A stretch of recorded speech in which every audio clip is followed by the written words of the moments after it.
আজি আপোনালোকে সকলোৱে সংবাদমেল চাইছে। চোৱাৰ পাছত আমি দেখা পাইছো যে মুখ্যমন্ত্ৰীয়ে গোটেই বিষয়টোত তেওঁ যেনেধৰণে কৈছিলে যে বহুত তথ্য প্ৰমাণ দিব আৰু সাংঘাতিক এটা তেওঁ বিষয় ৰাইজৰ আগত উত্থাপন কৰিব, কিন্তু দেখিলো যে মুখ্যমন্ত্ৰীয়ে গোটেই বিষয়টো এতিয়া কেন্দ্ৰীয় চৰকাৰলৈ ঠেলিব লগা এটা পৰিৱেশ এটা সৃষ্টি হৈছে। আৰু আগৰ পৰাই কৈছিলো যে এইটো বিষয় তেওঁ ইচ্ছাকৃতভাৱে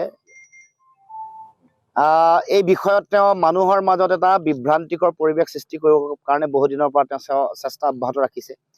আৰু এই গোটেই বিষয়টোত আচলতে একো যে নাছিলে, তেওঁৰ অতি ঘনিষ্ঠ মন্ত্ৰীগৰাকীৰ মিছা এটা বাৰ্তাৰ পাছতেই এই গোটেই বিষয়টোৰ যোগেদি মানুহৰ মাজত এটা পৰিৱেশ সৃষ্টি কৰিবলৈ তেওঁ প্ৰথমৰ পৰা চেষ্টা কৰি আহিছিল। তেওঁৰ সেইগৰাকী কেন্দ্ৰীয় যিগৰাকী মন্ত্ৰী তেওঁ দিয়া মিছা তথ্য যোগান ধৰাৰ পিছত দেখা পালে যে গোটেই বিষয়টোত একো নাই। কাৰণ এনেকুৱা ধৰণৰ বিষয় থাকিলে কেন্দ্ৰীয় চৰকাৰৰ সকলো ধৰণৰ তেওঁলোকৰ ইণ্টেলিজেঞ্চ, কেন্দ্ৰীয় চৰকাৰৰ গৃহমন্ত্ৰী য'ত সংসদৰ মজিয়াত বহি থাকে, য'ত এগৰাকী যাৰ বিষয়ে গৌৰৱ গগৈ ডাঙৰীয়াৰ বিষয়ে যিবোৰ কথা কৈ আছে, তেওঁ সংসদৰ উপদলপতি ডেপুটি লিডাৰ, তেওঁ সংসদত বহি থকাৰ পাছত তেওঁৰ কাষত গৃহমন্ত্ৰী, দেশৰ বহি পৰিক্ৰমা মন্ত্ৰণালয়ৰ লগত জড়িত থকা মন্ত্ৰী বা সকলো ধৰণৰ ইণ্টেলিজেঞ্চ ইয়াৰ লগত জড়িত হৈ থকাৰ পাছতো কোনো ধৰণৰ বিষয়ে তেওঁলোকে কেতিয়াও প্ৰশ্ন উত্থাপন কৰা নাই। এগৰাকী মুখ্যমন্ত্ৰী, ৰাজ্যখনৰ সাংবিধানিক মুৰব্বী, তেওঁ ইমান এটা চিৰিয়াছ এলিগেশ্যন আনিছে, ইমান এটা গুৰুত্বপূৰ্ণ, য'ত ৰাষ্ট্ৰৰ নিৰাপত্তা, ৰাষ্ট্ৰৰ ভৱিষ্যত, ৰাষ্ট্ৰৰ গোটেই আভ্যন্তৰীণ যিটো নিৰাপত্তাজনিত যিটো বিষয়, তাত সংকটত থকা এটা বিষয় দেশৰ প্ৰধানমন্ত্ৰী, গৃহমন্ত্ৰী কাৰো কোনো কাণ হাৰ নাই।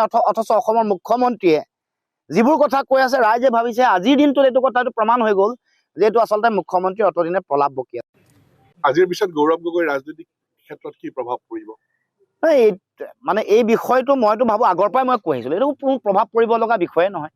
কিছুমান গিমিক সৃষ্টি কৰা, কিছুমান মানুহৰ মাজত বিভ্ৰান্তি সৃষ্টি কৰা বিষয় মুখ্যমন্ত্ৰীয়ে এনেকে এৰি দিয়ে, এৰি চাই যে জনতাৰ মানে ক্ৰিয়া প্ৰতিক্ৰিয়া কি আছে।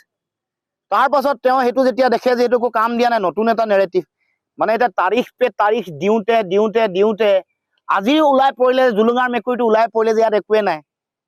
কেতিয়াবা খালী বাকচৰ বেছি শব্দ হয় যে, সেইটোৱে হৈছে আজি মুখ্যমন্ত্ৰী।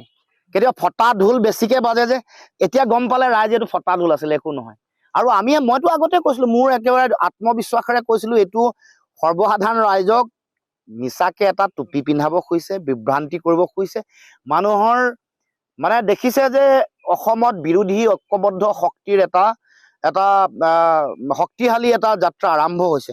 গতিকে ইয়াৰ লগত জড়িত হৈ থকা যিসকল নেতা, যিসকল ব্যক্তি আছে, তেওঁলোকৰ যিমান পাৰি এছাচিনেশ্যন, মানে চৰিত্ৰ হনন কৰা, বা তেওঁলোকক বিভিন্ন ধৰণৰ এনেকুৱা ফলছ এলিগেশ্যন, মিছা এনেকুৱা ধৰণৰ বিভিন্ন ধৰণৰ অভিযোগ আনি তেওঁলোকক মেলাইন কৰিবৰ কাৰণে, তেওঁলোকৰ ব্যক্তিত্বটো, তেওঁলোকৰ গোটেই কথা বতৰাবোৰ নাইকিয়া কৰিবৰ কাৰণে উঠি পৰি লাগিছে। কিন্তু এইবোৰ এনেকুৱা ধৰণৰ যিবোৰ তেওঁক মানে কূটকৌশলৰ আশ্ৰয় লৈছে, এইবোৰে কোনো কাৰণতে এইবাৰ বিজেপিক উৎখাত কৰাৰ যিটো আমাৰ সকলোৰে যাত্ৰা, এইটোক বাধা দিব নোৱাৰে।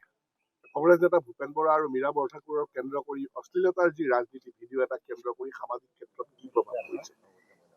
এইটো শেহতীয়াকে দেখিছো যে ৰাজনৈতিক গোটেই ক্ষেত্ৰখন অতি পাতল, একেবাৰে স্থূল, আৰু যিটো ৰাজনৈতিক সংস্কৃতি, এই সংস্কৃতিক খুব বেয়া এটা দিশলৈ লৈ যাবলৈ চৰকাৰৰ ফালৰ পৰা চেষ্টা কৰা হৈছে। বিশেষকে শেহতীয়াকে যিবোৰ বিজেপিৰ ফালৰ পৰা কংগ্ৰেছে কৰি থকা যাত্ৰাবোৰত যেনেধৰণে বাধা দিয়া হৈছে, যেনেধৰণে মাৰপিট কৰা হৈছে, এইবোৰ কোনো ধৰণৰ সাংস্কৃতিক, মানে ভাল সাংস্কৃতিক যিটো ৰাজনৈতিক যিটো সংস্কৃতি আছে, এই সংস্কৃতিৰ কেতিয়াও প্ৰতিফলন নহয়। আৰু অসমৰ মানুহৰ যিটো সাংস্কৃতিক ঐতিহ্য আছে, পৰম্পৰা আছে, তাৰো বিৰোধী। এটা সময়ত বিমলা প্ৰসাদ চলিহাৰ জীপ গাড়ীত খগেন বৰবৰুৱাই একেলগে উঠি নিৰ্বাচনী সভা কৰিবলৈ গৈছিল। এটা সময়ত কিছুমান বিধানসভা সমষ্টিত আনকি শৰৎ শইকীয়াৰ দেউতাকে যেতিয়া কংগ্ৰেছ কৰিছিলে, শৰৎ শইকীয়াই নিজে ছাত্ৰ সন্থাৰ জিলা ছাত্ৰ সন্থাৰ দায়িত্বত আছিলে, তেওঁৰ ঘৰতো ঘৰ ঘেৰাও কৰি প্ৰতিবাদ কৰিছিলে। এইটো আছিলে গণতান্ত্ৰিক পৰিৱেশ। এই পৰিৱেশটো নষ্ট কৰিবৰ কাৰণে, গণতান্ত্ৰিক ঐতিহ্য পৰম্পৰা নষ্ট কৰি পাতল স্থূল কথা, বেয়া অশ্লীল কথা বতৰাৰ সমাহাৰ কৰিবৰ কাৰণে ৰাজনৈতিকভাৱে চেষ্টা কৰা হৈছে। এইটো কেতিয়াও কোনো কাৰণতে ভাল কথা নহয়। আমি বিচাৰো এটা গুণগত ৰাজনীতি হওক, সুস্থ ডিবেট হওক, কি কৰিছে কি নাই কৰা তথ্য পাতি লৈ বহিম। ভয় কৰে কিয়?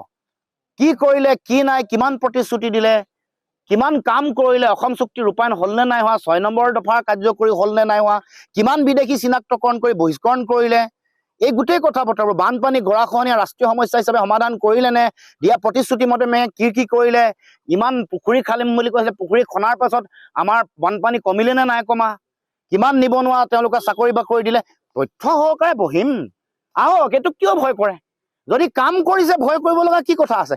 তাৰ কাৰণে এটা অতি নেতিবাচক পাতল স্থূল অসমীয়া সংস্কৃতিৰ লগত নথকা কথা, এটা বজৰুৱা ৰাজনৈতিক সংস্কৃতি আমদানি কৰিবৰ কাৰণে চেষ্টা কৰিব নালাগে। ইয়াৰ মই দুৰ্ঘুৰ বিৰোধী।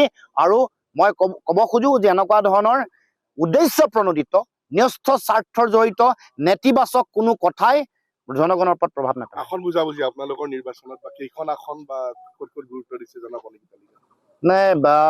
আমি আলোচনাত বহিলো আৰু আপোনালোকক ৰাইজক কৈছো যে আমি কিমান আসন দিছো, তেওঁলোকক কিমান প্লেচ কৰিছো, আৰু কিমান ইতিমধ্যে কিমানৰ কথা সম্পূৰ্ণ হৈছে ৰাজহুৱা কৰা নাই। আমাৰ 80 to 85% আমাৰ যিবোৰ কথা বতৰা এইটো আগবাঢ়িছে। প্ৰায় মিত্ৰতাৰ যিটো কথা, চিট শ্বেয়াৰিং, আসন বুজাবুজিৰ কথাটো 85% আমি আগবাঢ়িছো। আৰু কিছু আসনৰ সম্পৰ্কত আজিও আমি আলোচনা বিলোচনা কৰি আছো। মই ভাবো যে 15% বাকী ৰোৱা যিটো কথা, এইটো এসপ্তাহৰ ভিতৰত বা 10 দিনৰ ভিতৰত সম্পূৰ্ণ হ'ব বুলি মই ভাবো। কিন্তু এটা যোগাত্মক কথা অসমৰ ৰাইজলৈ সকলোকে দিব খুজিছো, বাৰ্তা ঐক্যবদ্ধভাৱে আগবঢ়াৰ যিটো চিন্তা, তাৰ আধাৰ ইতিমধ্যে প্ৰস্তুত হৈছে। আমাৰ এই চিটবোৰৰ সম্পৰ্কত আলোচনা বিলোচনা সম্পূৰ্ণ হৈ যথেষ্ট সংখ্যক চিটৰ ক্ষেত্ৰত আমাৰ বুজাবুজিটো ইতিমধ্যে সম্পূৰ্ণ হৈছে।